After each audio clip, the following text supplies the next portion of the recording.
ഇപ്പം രാത്രി 2:30 മണിയാണ്. ഞങ്ങൾ എയർപോർട്ടിലേക്ക് പൊയ്ക്കൊണ്ടിരിക്കുക. വളരെ സ്പീഡിലാണ് ഞങ്ങളുടെ കാറ് പോകുന്നത്.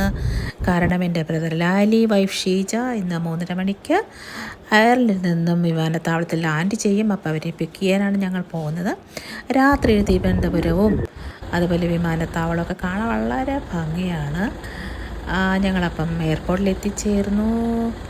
ഞങ്ങൾ 3:30 അവരെ കാത്തു നിൽക്കുകയാണ്. അപ്പം ഞങ്ങളിങ്ങനെ കാത്തു നിൽക്കുന്ന സമയത്താണ് എൻ്റെ ഒരു വളരെ നാളത്തെ ഒരു സ്വപ്നം അങ്ങ് പൂവണിഞ്ഞത്.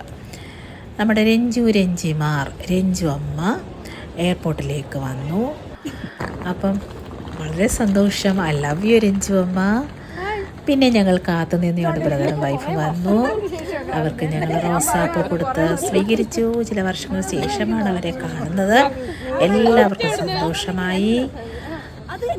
എല്ലാ തവണയും എൻ്റെ അപ്പനും അമ്മയും ഉണ്ടായിരിക്കും. പ്രാവശ്യം വരാൻ കഴിഞ്ഞില്ല. അപ്പോൾ അതിനുശേഷം അവിടെ നിന്ന് ഞങ്ങൾ കുറവങ്ങോളത്തുള്ള തട്ടുകടയിൽ പോയി. അവിടെ നിന്ന് ചൂടുള്ള ചായയും അതുപോലെ പഴംപൊരിയും ഏത്തയ്ക്കാപ്പവും കഴിച്ചു. അപ്പം നമുക്ക് ഇഷ്ടമുള്ള എല്ലാവരും ചേർന്ന്, നമ്മൾ സ്നേഹിക്കുന്ന എല്ലാവരും ചേർന്ന് ഇങ്ങനൊരു ചായ വെളുപ്പാൻ കാലത്ത് സ്ട്രീറ്റിൽ നിന്ന് കുടിക്കുന്നതിൻ്റെ സന്തോഷം ഒന്ന് വേറെ തന്നെയാണ്. അതനുഭവിച്ചാലേ പറയാൻ പറ്റൂ.